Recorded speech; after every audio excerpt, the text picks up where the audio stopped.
Beautiful being, what is up? My name is Jeannette, also known as Ms.FitVegan, and today I have a very, very special guest. I'm going to be going live with Dr. Brooke Goldner, and she is, of course, the green smoothie queen. And I made a green smoothie, of course, because I can't show up to an interview with Brooke Goldner without a green smoothie. So, made my smoothie. And let's bring Brooke in. Oh, say that 3 times fast. Bring Brooke in. Okay, so let me bring her in. She is here, of course. And I have so many questions for her. And if you guys have questions, do me a favor, leave them in the question comment below, the question box below. You see that with the question mark? And Brooke is coming in, and this is exciting.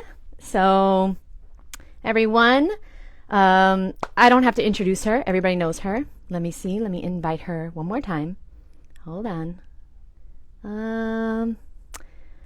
There's someone else that wants to come in. I'm sorry. Next time, I promise. Book an interview with me. I will let you in when you are going to be interviewed.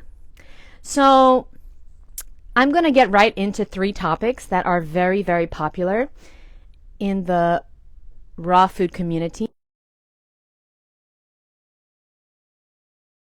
You know, Instagram, guys, it's not easy, but we're gonna make this work. Okay. Hi. Hello there. Hi. We made it work. Okay. I don't know what was going on. Hi. So nice to meet you, Brooke. Nice to Thank meet you you so back. much. Yes. So I'm really, really excited to ask you a bunch of questions. I want to start with the 3 most popular questions that I get in the raw food community. We're going to talk about oxalates, lectins, and protein. Okay. And I'm so happy you're here because you are going to help me put these things to rest. So I would like to start with oxalates, all right? Because so many people are, saying that greens have a lot of oxalates and, we shouldn't have too many of them. And what have you found in your research and your experience on greens and oxalates?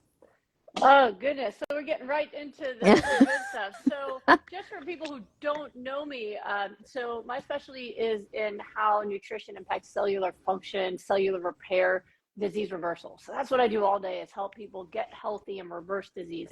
I am disease-free from lupus and kidney failure for 18 years because I changed my diet, helped over 4,000 people do the same thing. I do it and that's just personally. If you look at like the internet at large and people who are following the information I give for free, many thousands on top of that. So that is why that is why people come to me, ask these questions. I'm happy to clear them up. It was funny. I was just describing the same thing I was doing a Zoom appointment with someone about his knee. He has high oxalates in his urine, and he's afraid to start eating vegetables and things, right? He doesn't want to have kidney stones. And I said, look at the fact right now that you have oxalates he has oxalate crystals in his urine, right? Now, the man lives off of rice, yogurt, milk, bran flakes, cheese sandwiches, all right? So we're gonna say his oxalates are not coming from raw food. Right? So where do they come from? So I showed him his urinalysis, and his urinalysis shows that his urine pH is only 5.5. All right. Now our urine pH is a reflection of how alkaline or acidic our diet is. And we want our urine to be on the alkaline side. At least give me neutral, at least give me a 7. Most of the times when people work with me, it's an 8, right? So when your urine is acidic, it's more likely to create these crystals. And the most common causes nutritionally of kidney stones, oxalate kidney stones are the most common kind. And the most common cause of them are diets where you're dehydrated, you're overeating any kind of animal products, alcohol, and you are vegetable deficient. So that's what we see. This guy's not a drinker. He's vegetarian, but there's dairy and cheese and yogurt all day, right? I want to say the oh my, right? So we have all of that. He doesn't drink that much water. He doesn't eat that much vegetables. So it makes sense that he has these crystals. So what I was telling him is that what we found, what I've seen in my experience with people, and even with the studies I've shown, they did a study to test this. They said, well, there are oxalates in greens like spinach. Do they cause this problem? So what they did is they took a bunch of people with kidney stones and they took away all the vegetables. And what happened is they got more kidney stones, not less, because vegetables alkalinize your urine, which stops those crystals from precipitating out. So if you want to prevent kidney stones, you want to have a plant-based diet, high in vegetables, and you want to be very hydrated. And when you do those things, those issues go away. So, you know, there are some people who are more likely to get oxalate stones. And those are people who've had certain surgeries like gastric bypass, who have kidney issues. You know, there are a very low percentage of people who actually have a sensitivity to oxalate, where no matter what they eat, they will have stones. I talk about this in my book, Goodbye Autoimmune Disease. And, you know, in the first chapter, I said, okay, let's just talk about all the reasons people have rebutted and talk about the real science and what happens. But really, for most people, the problem is not that they're overeating spinach. That's just not a real thing that we see, especially in the medical world. The problem is they're not eating any. They're not eating vegetables. They're not hydrated. So for most people, that's not going to be an issue. Now, if you're one of those people who creates a lot of, you know, oxalate no matter what, then fine, take spinach out, eat the kale. But what you want to do is stay hydrated, eat plant-based, stay away from animal products. And what you're going to find is those stones go down, not up. Oh, I can't hear you. Oh, sorry. I muted myself. How would someone know if they are that type of person that creates excess oxalates naturally? You would get stones no matter what you did. Yes. So, but it's interesting. So, for example, my husband, he's also a best-selling author of Miracle Metabolism. He teaches people how to have a fast metabolism at any age, and we use plant-based nutrition to do it, and it's awesome, right? Now, he used to get kidney stones, but he was on a typical bodybuilding diet when I met him. And so he was getting kidney stones because he was eating pounds of meat all day long, right? He was hydrated, but his main focus of his diet was meat, right? He thought he needed that for his bodybuilding. Now he eats so much spinach, so many greens, like he will drink 2 blenders of smoothie a day sometimes. And he has not had 1 stone since he gave up animal products. So even though he's eating more spinach than most humans eat an entire year in one day, no kidney stones. So, yeah. There you go, guys. There you go. We cleared that. Okay. Oh, the nutrition mythology is just paralyzing for people, because there's people out there convincing people now not to eat vegetables, that it's unhealthy. It's mind-blowing. Like, my own grandmother knew better, and she had a 4th grade education. She knew to eat salad every day, right? And now there's people who are saying, yeah, I read that it's bad to eat vegetables. Come on. Like, this is basic stuff here. Vitamins, minerals, antioxidants. Like, we need our vegetables. It's just, the misinformation is killing people, and it's just horrendous. Absolutely. Absolutely. And so we took care of the vegetables. Now I want to ask you about the fruit, because there's something called lectins, and we're not going to name names, but there's some doctors out there that say lectins are, you know, plants are, they don't want to be eaten, so they create these lectins, and they're very, very dangerous. Cry today. They're very dangerous for us. And they say that, you know, they're poisonous to us, and all fruits have lectins in them. Can you please help us understand lectins? Are they dangerous for us? Yeah, no. So, you know, again, this is misinformation. Plants do not want to be eaten. I thought animals don't want to be eaten, but apparently plants don't either. Yeah, animals actually run from us and scream out in pain. I mean, again, it's ridiculousness. I don't even think I need to get into the deep science here. Literally, when you look at human biology, we are designed for produce. This is literally what our guts are designed to do. It's what our teeth are designed to do. It's how we absorb nutrients. So we absorb nutrients through plants. I mean, it is outrageous that anybody is purporting this, and it's really striking to me when I hear a physician say something like that. I don't even know. I mean, this is antithetical to science. I mean, it's just anti-science, and it's killing people. This is a kind of, I actually consider it malpractice. If a doctor is telling someone to be carnivore, I consider it malpractice, because you are raising the risk of diabetes, heart disease, cancer. Yes, will they lose weight? Absolutely. You know how else you can lose weight by raising your risk of cancer and heart disease? Smoke cigarettes, okay? But just because you lose weight on it does not mean it's making you healthier. And so if someone tells you not to eat fruits and vegetables, run from them. It is absolutely absurd. And it's really sad. It's really sad. I mean, even, my kids know the difference. My kids are talking to me about how carnivores are able to see movement better because they need to be able to track prey for food, whereas herbivores, like us, see color better because it helps us distinguish the ripeness of fruit, right? We are my children know this, and so, I mean, literally when my son Alex, so he's 10 now, he's in middle school, but when he was in kindergarten, which he was in kindergarten at 4, and they gave him the daily food pyramid thing, and he crossed stuff out at 4. He's like, no. He was like, dairy, this is bad, like more fruits and vegetables. Like, he rewrote the whole thing at 4 years old. I was very proud of him for that. He didn't get a good grade on it, but he got a good grade from me. Because he was like, Mommy, this is wrong. Like, this is really wrong, and it was just, it's unbelievable. Like, I expect people to still think the food pyramid is valid because you might not have had education in this area, and even nutritionists are still being educated with the 1950s pyramid rather than the actual current information that we have on nutrition and health. But to go to the other side and say eat only animal products and plants are bad for you, it's absolutely outrageous.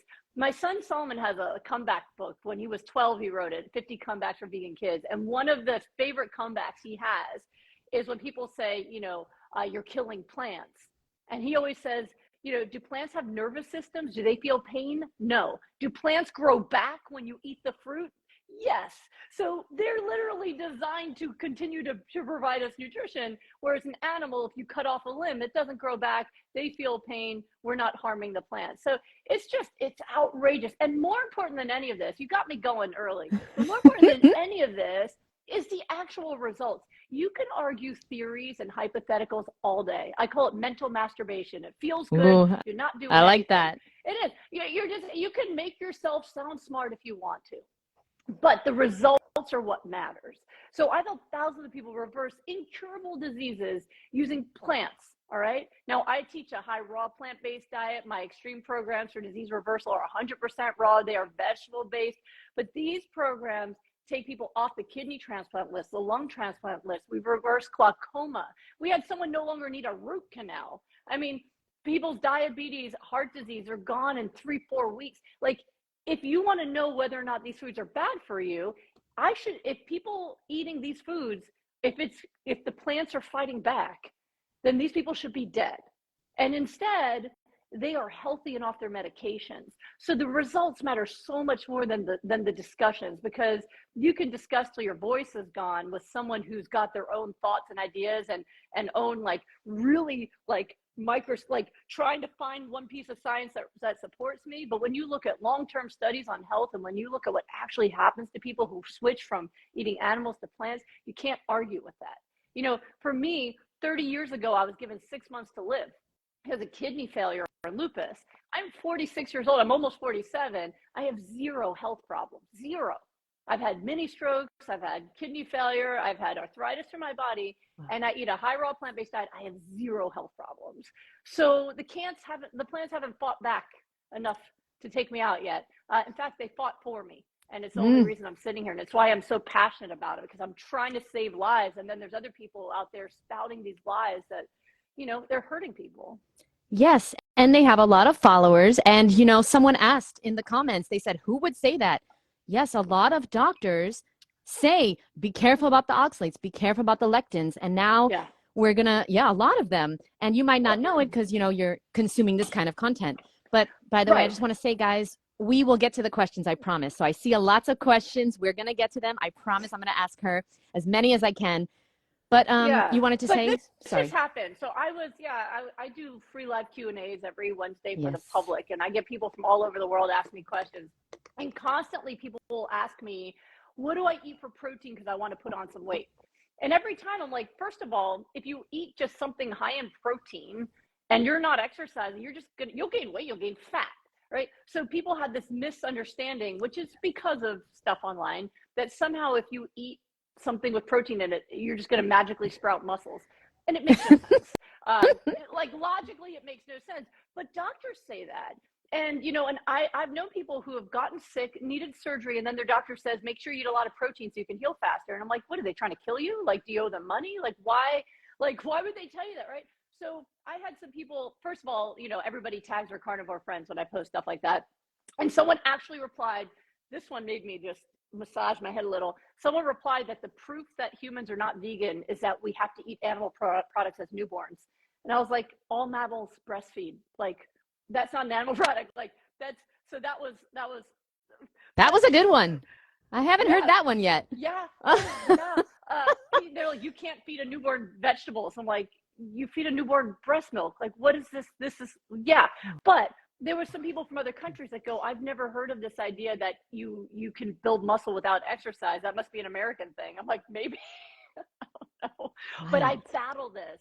And the people are given protein shakes by their doctors that are full of dairy and processed chemicals and say, drink this, you'll gain your muscle back. No, you won't. You're going to get sicker, fatter. But if you want to gain muscle, you can eat fruits and vegetables and go to the gym. You're going to get muscles from you're going to build strength. But just drinking protein, you won't. So doctors have really harmed this because we're not trained in nutrition. This is my life's work, but I wasn't trained in nutrition. It's because I was a geneticist and then became a medical doctor that I understand it, and I'm able to see how nutrition affects these pathways, and I'm able to test these things and understand it, but I wasn't actually taught it. And so most doctors are making stuff up based off what they read off the internet about nutrition, whereas I wish they would just say, sorry, I didn't study it, I'm not sure, why don't you talk to someone who has? That would be better. But doctors saying, imagine a doctor saying that. I say I don't know all the time. Like when I graduated medical school, I thought I knew everything. So 20 years ago, I thought I knew everything. Now I'm like, I don't know more than I know. There's certain things I know, but it's just, I find that it's better to say I don't know when you don't know. Then you don't cause any problems. You don't cause any harm, right? Yes, absolutely. So let me ask you a few questions Sure. from our audience. We have a lot.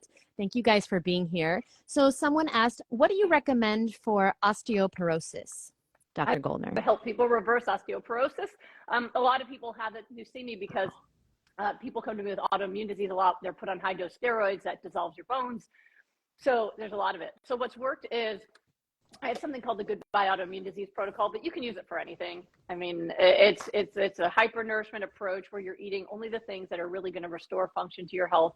I teach it for free online. If you click the link in my profile, you can see all the components and everything. But it's high raw vegetables, flax and chia seeds for omega-3s, we're drinking water, we're filling you up with nutrition, right? The other part of it that's really important is exercise. So your bone density is directly related to your muscle density. And so for most folks, one of the problems is their bone density goes down, one, because of medications, and two, because of things like dairy. All of those things lower bone density, which usually shocks people because, doctors will say, eat more yogurt when your bones go down, and no one's bones come back with that advice, yet they still keep doing it, right?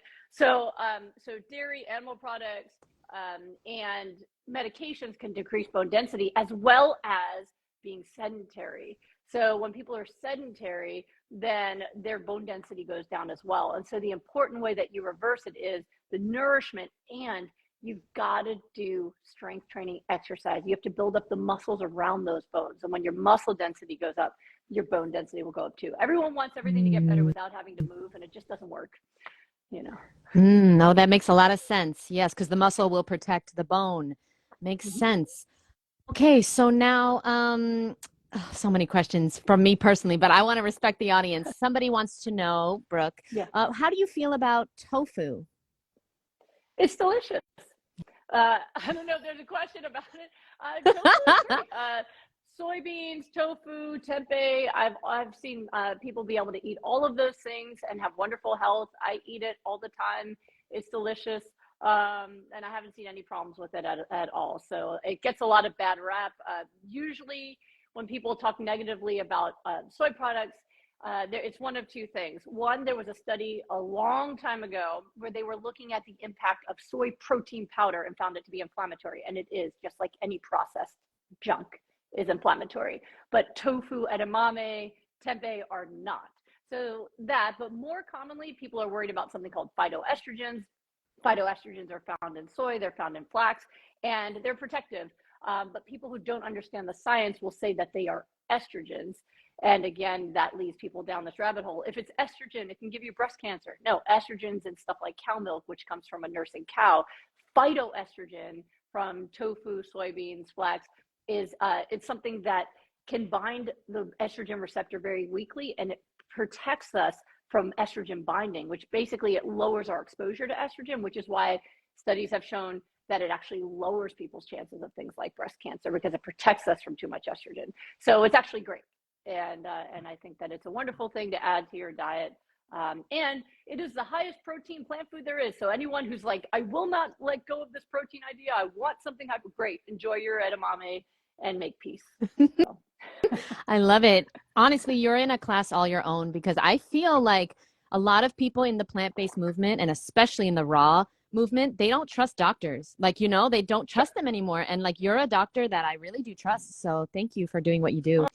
And thanks. I understand it. I get that every day. I hate doctors. No offense. I'm like, okay. I get it. Yes. So, so you talked about protein powder. Are there any, do you recommend any protein powders at all? Do you think any of them are safe or healthy to consume? It depends. Healthy, no. So protein powders were designed as a way to increase caloric density for people who are trying to force their bodies to gain weight, right? Like that smoothie there. So, so for example, the reason it came about is because of bodybuilders. So bodybuilders are trying to create an aesthetic that's not a natural human form, right? Humans are naturally long and lean when they eat, right? Bodybuilders are like, these, they're trying to create these massive amounts of muscle tissue. And in order to gain that much weight from muscle or anything, you have to force feed. So bodybuilders are notoriously overfed. They are forcing food in every 90 minutes to 2 hours until they are so stuffed they can barely move, because they're trying to force themselves to gain size to create this aesthetic, this artificial aesthetic, right? So if you're doing that, at some point it's like, I can't eat anymore. So protein powders, they're very fattening, right? They've got sugar and protein and they're processed, but they're trying to stimulate that inflammation and weight gain. To be bodybuilders, they want some of that inflammation. They want to force weight gain. And if you're bodybuilding, a lot of that weight gain will go into muscle and some will go into fat. That's why you see an off-season bodybuilder, they're huge, but they got a belly. And then when they're getting ready to go on stage, then they stop eating all the junk and they eat nothing but vegetables and a little lean meat so they can lose the fat to look cut, right? So anytime you're forcing weight gain, you're going to gain fat and muscle, and how much exercise you do determines how much muscle versus fat. No exercise, all fat. So if you're drinking protein powders, hoping that you're going to like watch TV and get fitter, you're just going to get fatter. But for bodybuilders, it's kind of a relief to say like, okay, next meal, I'm just going to use the protein shake with some bananas and stuff and like get extra calories in without having to chew anymore. So that's what they were developed for. And I think it's important people understand that it's a weight gain food, all right? That's what it's for. Now they are highly processed. So for people who are trying to get better health, I do not recommend them. So a lot of people come to me very, very sick. And so I do not recommend anything processed. We're gonna work on the healing process. We're gonna reverse disease. We're gonna stick to unprocessed plant foods. Now, for people who are healthy, who are looking to do really big time bodybuilding, then yeah, you can use it knowing it creates inflammation, which is why you only do it if you're healthy, right? If you're a healthy person can tolerate inflammation, an unhealthy person can't, right? So my husband's book is all about that. So you can go to the bodybuilding program and he will allow, it's like, the most natural products you can get, they're still processed. You can't turn stuff into a powder without some processing, but he'll use like pea protein powders, usually not the soy ones. The soy ones are inflammatory. They don't work that well, but the pea protein powders do. So for people who are in that boat where you are working on bodybuilding, you have no diseases and you're so overstuffed that you want to add something that's easier and you don't mind the inflammation, then the pea protein powders can work. But for most people, that's just not a need. Like I have muscles. I'm still small, but I have muscles. I don't do protein powders, but I do mostly fruits and vegetables. I eat tofu when I want the flavor, but I'm not like focused in on it, and it's fine. So for like normal people who want a natural aesthetic, no need to focus on it. But if you want to like look like my husband and be jacked, and you can't fit all the food in, then again, if you're not sick, then something like the more like he uses, he does a whole talk on this, but he has like Vega, and there's some other, I don't want to promote one company, but there are some plant-based pea proteins again that you can use, but I hesitate to mention them just because I don't want someone to be like, oh, I have kidney failure, let me go do that. And I'm like, no, don't do it. You know, there's really no need to, and they're expensive. Like, why? Yeah. Yes. I love that what you said. A healthy body can handle inflammation and an unhealthy body cannot. Right. And that makes a lot of sense. And wow, I Yep. love how you explained that. Okay, next question from the audience. Thank you guys Sure. for being here so much. Thank you. If you have questions, put them in the comments below. Can diet help with tendonitis? Absolutely. So any kind of itis, the itis means inflammation in Latin. So in medical world, a lot of stuff is based off of Latin. So tendonitis is inflammation of the tendon. So when do people get tendonitis? It's a couple things. One, usually there's some kind of overuse. So you're doing like a lot of running, you can get tendonitis in the tibial tendon in the front of your leg, or if you're playing a lot of tennis, maybe you get some tendonitis here. So one, you're challenging that tissue a lot. And two, you don't have the ability to repair damage and recover as quickly as you need to. And that's where the nutrition comes in. So when your nutrition is anti-inflammatory, your recovery is faster. And that's, in my husband's work, asking a lot about fitness.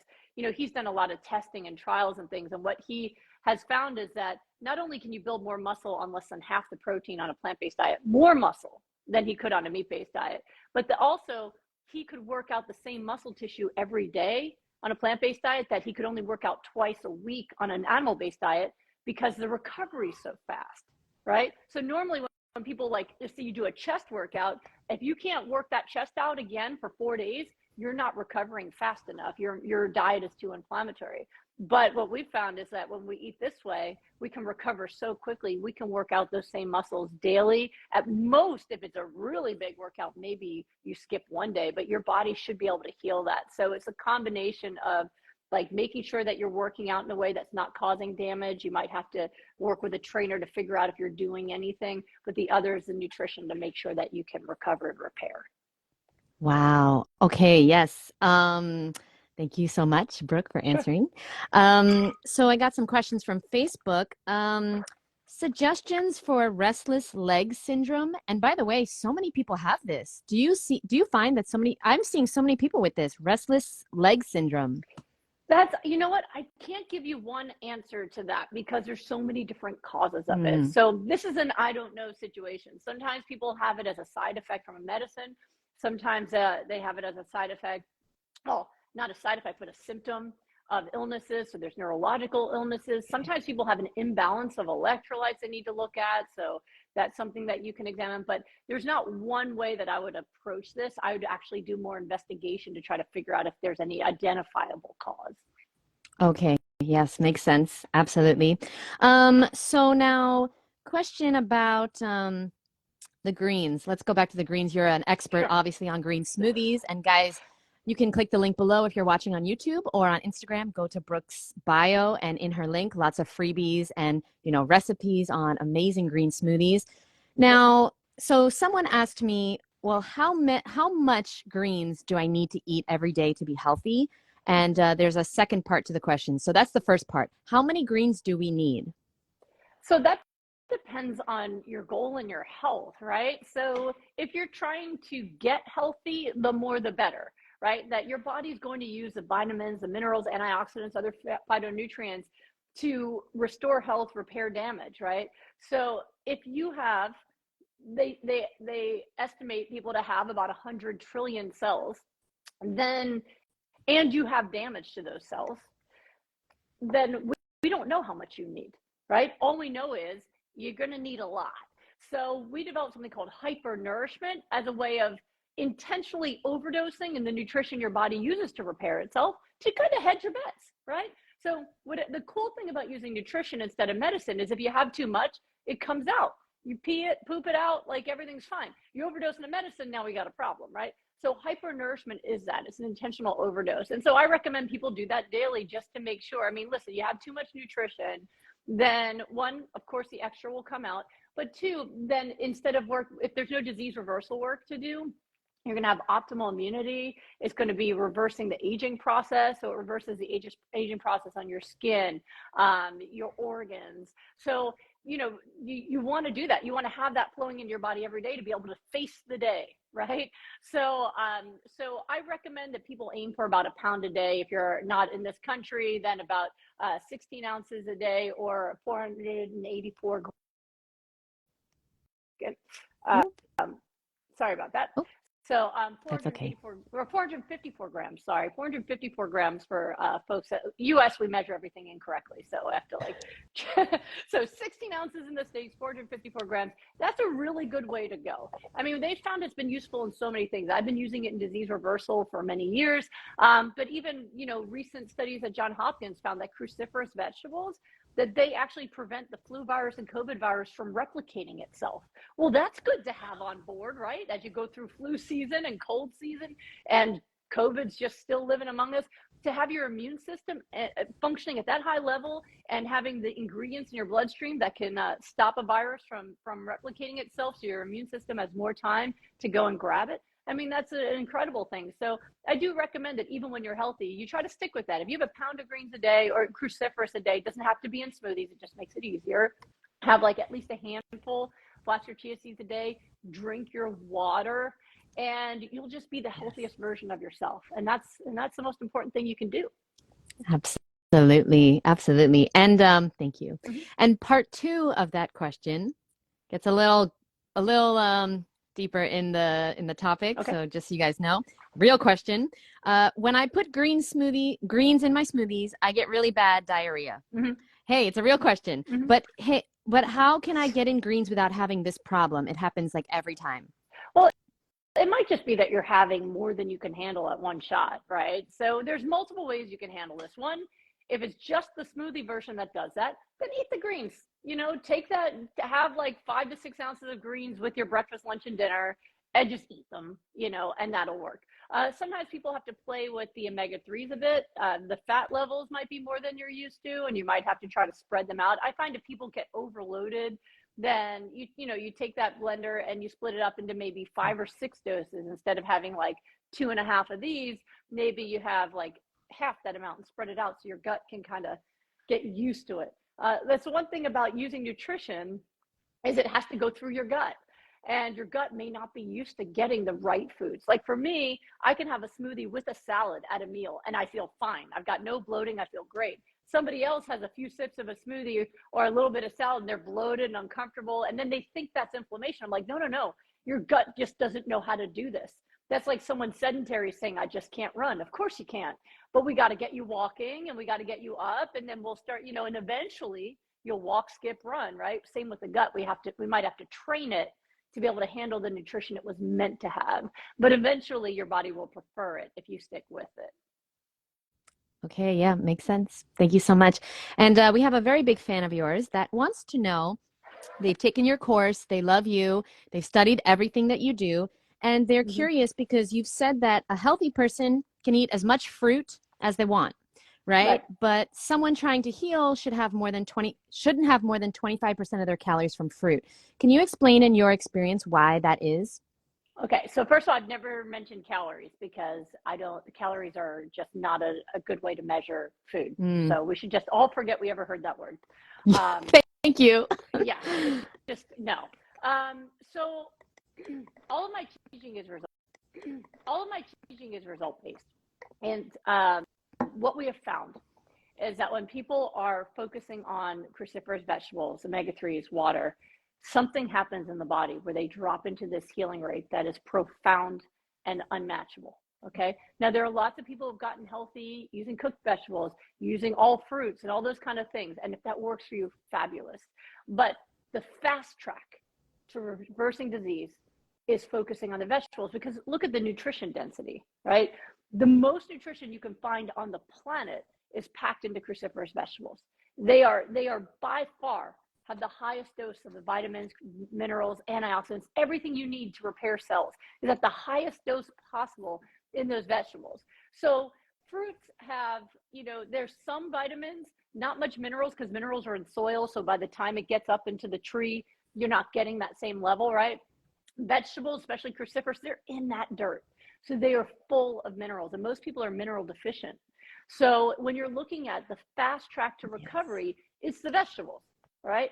Now, some people can have vegetables and some fruit. Some people do better without fruit. Some people can have more of it, but that's a variable that's impacting recovery speeds. When we take fruit out, people heal really quickly. When we add it in, now for some people they heal quickly and some people they don't. And whenever we see something like that, we take it out.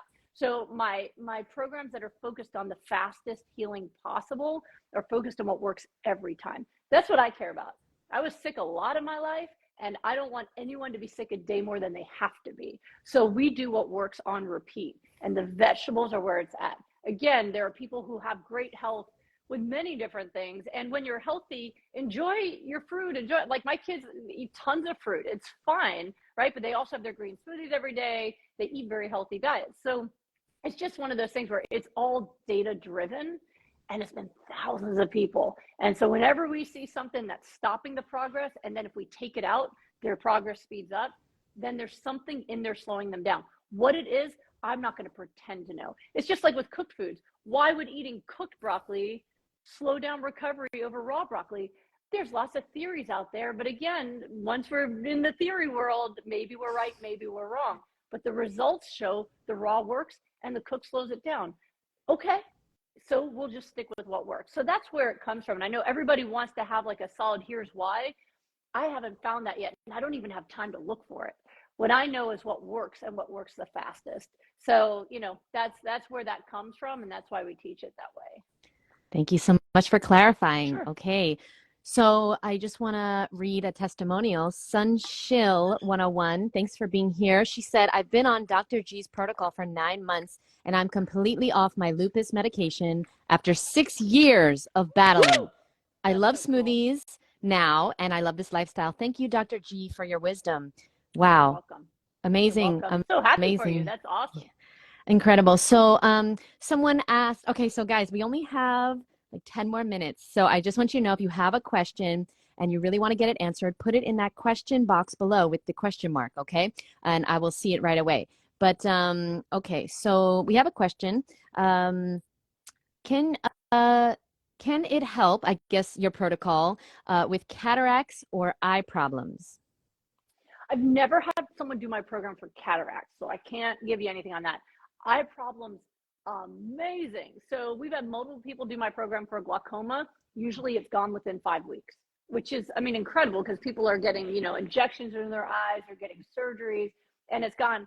I have a testimonial on my page from someone who was in his 70s who reversed it in 5 weeks. Although he said the best benefit of my program was that I taught him how to be happy when he was a grouchy old man, but it was nice to get his eyes back, right? So glaucoma, there's all kinds of uveitis.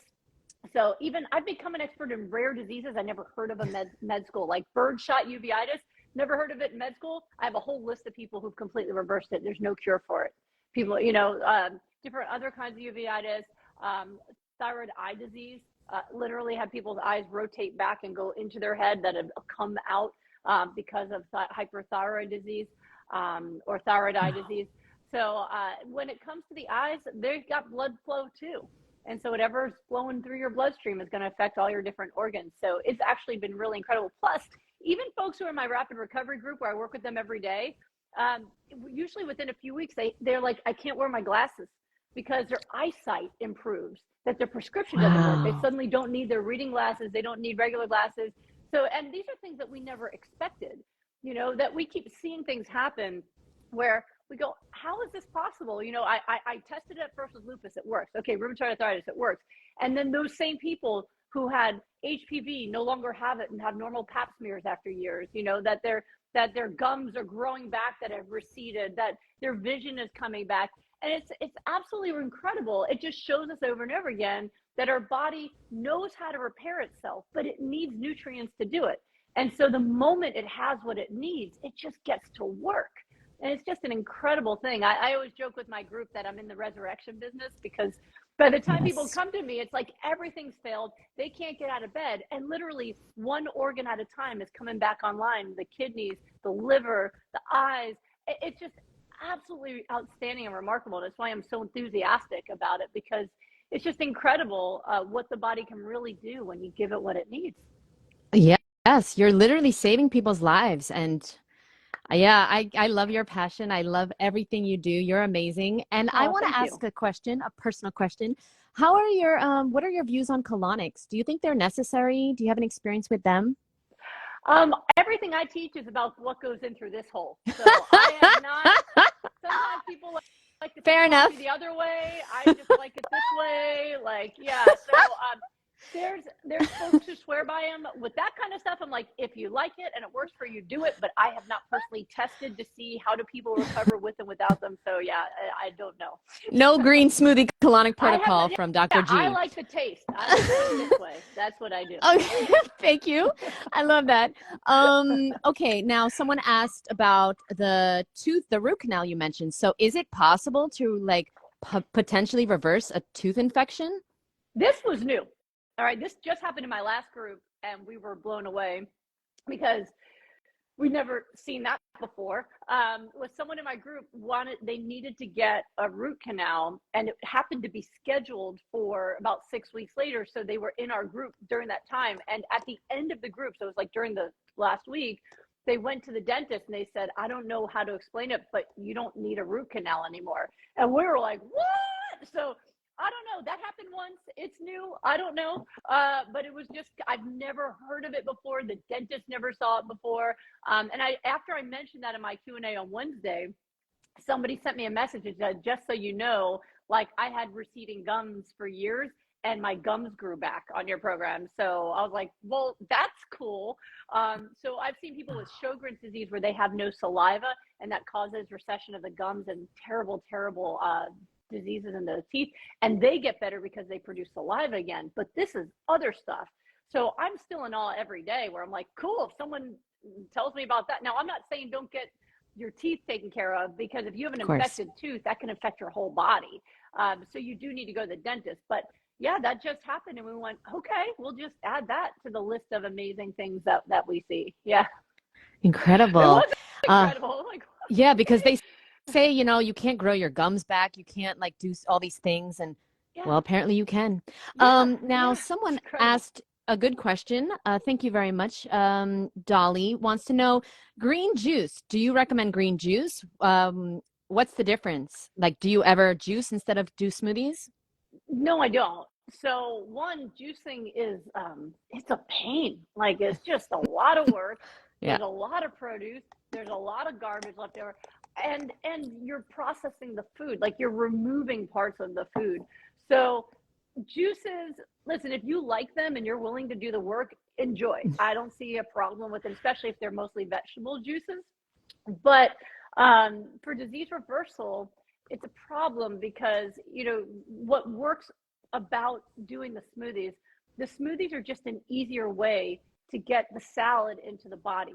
I reversed my disease just eating pounds of broccoli and cauliflower just as is, and it worked. But apparently other people were unwilling to do that because I tried it at first and they're like, oh, so many veggies, it was hard to do. Yeah. Then we figured out the smoothies, and it turns out people are willing to do the smoothies. You add a little bit of fruit for flavor, put a straw in it, and they're willing. So that's where it came from. It's just a way to get that food in.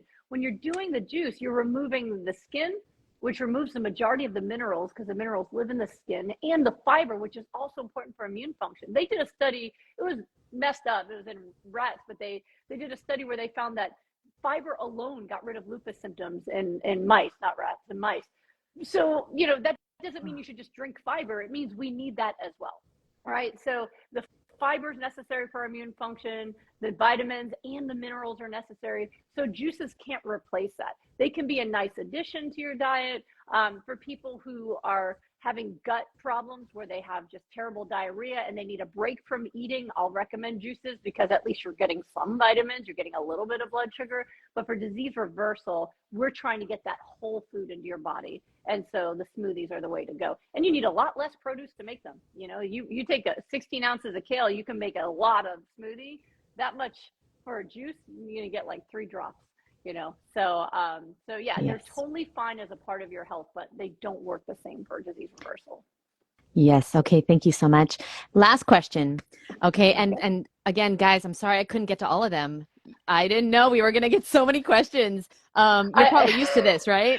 Like, I was gonna whoa. say, yeah, that's like, yeah. I mean, I activate people, but that's good. I want people excited and interested, and that's why I come on every week for Q&A. So if you miss it this week, or this one, I'll be on Wednesday. I'll keep answering questions, no problem. Right. What time do you do it live? Every Wednesday? Every Wednesday at 12:30 p.m. Pacific time. So it's live streamed on Instagram, YouTube, Facebook, and so I come every week and try to answer as many as I can. So Okay. I'll be there, and that's only in 2 days, right? So more questions. Yes. Thank you so much. And last question is, can you touch on Hashimoto's real quick? Absolutely. Do you work with people that have that? Yes, it's the most common autoimmune disease out there, and it's the most common one that I help people reverse. And people don't usually think of themselves as having autoimmune disease when they have Hashimoto's. And here's the reason for it, and it's a sad reason. But the reason that rheumatology, the autoimmune doctors, the reason they don't treat Hashimoto's is because the thyroid is considered disposable in Western medicine, right? So think of it this way. If your immune system's attacking your thyroid, you have two options, right? One is you let it do it. This is in medicine, not with me. You let it do it. And when the thyroid is dead, you just take a pill that replaces your thyroid hormone. And then, you will replace the thyroid hormone. So you can do that. The other option would be to actually use immunosuppression, which they do in lupus and rheumatoid arthritis. But immunosuppression is dangerous, right? That's why we only use it in people where there's not much other choice. So lupus is attacking your kidneys or your liver or your heart or your brain. Then immunosuppression is necessary to preserve your life, right? But with Hashimoto's, they don't do it because you can replace the thyroid with a pill. So a lot of people that I see, they had Hashimoto's first, and then they developed arthritis, and they forget to tell me the Hashimoto's, and I say, wait, you're taking Synthroid. Oh, well, yeah, I've had that for 20 years. I'm like, you've had autoimmune disease for 20 years, and their mind's blown. They're like, I didn't even realize it. So when you've got autoimmune diseases, they will build on each other. So once the thyroid's gone, well, there's the joints, there's the skin, right? There's the salivary glands, like there's all sorts of things that progress over time. So absolutely, I've helped people reverse Hashimoto's. The Goodbye Autoimmune Disease Protocol works for that. Now, more kind of nutrition mythology out there is like, if you eat cruciferous vegetables, it will kill your thyroid.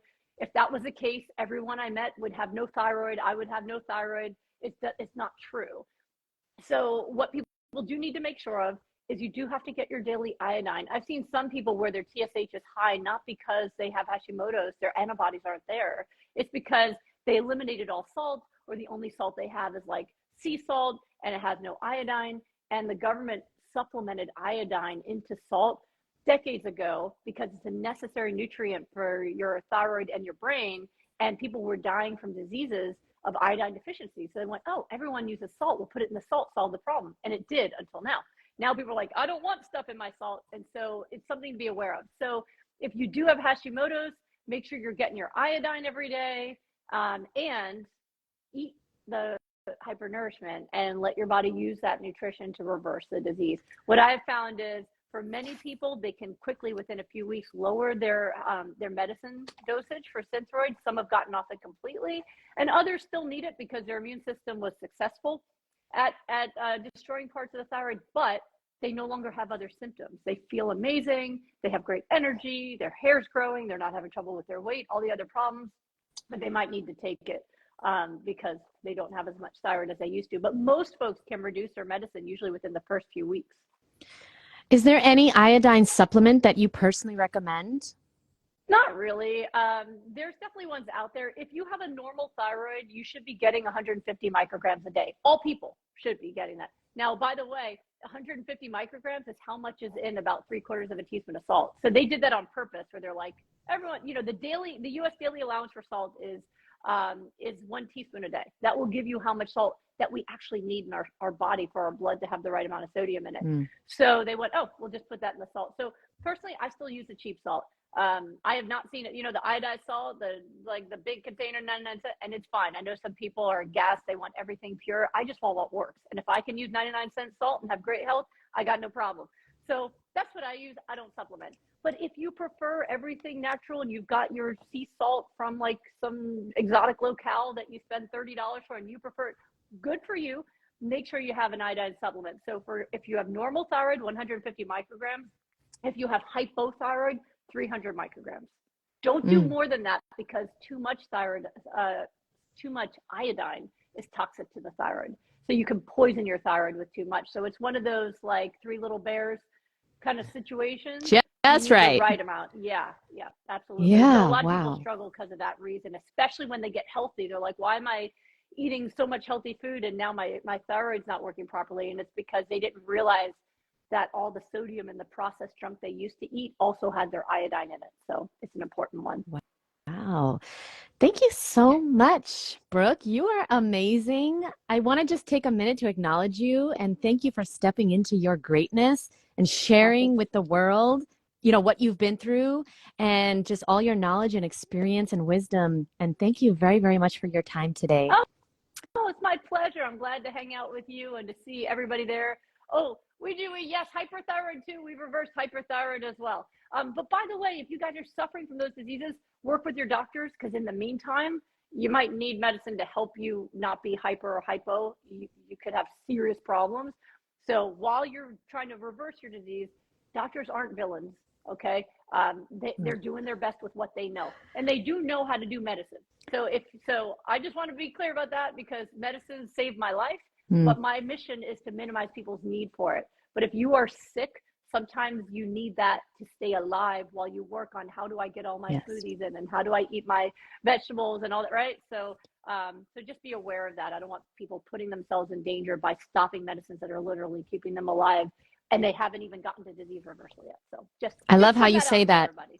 I love how you say that, Brooke, because they're doing the best that they can with what they know. Yes. And that's exactly what we're all doing. And I want to say thank you again. Thank you so much. You're amazing. I hope you have a beautiful night. And thank you everyone for being here. And if you want to watch this again, it'll be on Facebook, YouTube, Instagram. And yes, it will be saved, of course, because people were like, oh my gosh, will you save this? I want to watch it again. Yeah, I recommend you watch it again. Thank you so much, Brooke. And I'm at goodbyelupus.com. You can click. I see people asking how to find me. Yes. And you can also click my profile at Goodbye Lupus, and you can find me there. So good to be here. And thanks for inviting me. I appreciate it. Thank you so much, Brooke. Have a beautiful night. Thank you. Bye. Bye.